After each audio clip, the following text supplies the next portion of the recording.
Hi, it's me again with Corel Drop Tips and Tricks, and this is part 2. I think I figured out a way to make a drop shadow on this complicated item, kind of.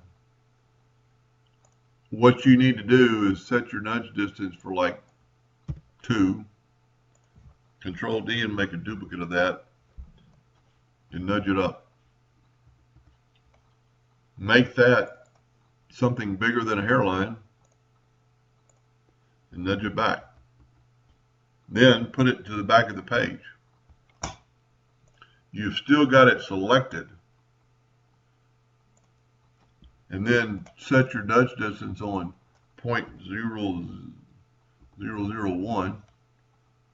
Select it and nudge it down a little bit. It makes it look like the original of her graphic. It looks like a drop shadow. A little bit different. But as long as you nudge the same direction, I don't really think there's a way you could drop shadow or block shadow, really what you do, and that didn't come along until 19. And I don't think you could do it by nudging it. Well, you could. That would work. So you could just use, if you have 2018 or 19 and above, you could use it. But you could do it if you do not have it. The best way to do it is Control D and make a duplicate. Change your nudge factor just to, well, you know what? You probably don't have to do that.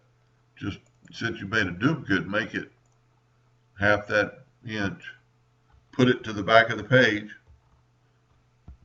And that way you can keep your nudge, and you could even count how many clicks you're doing.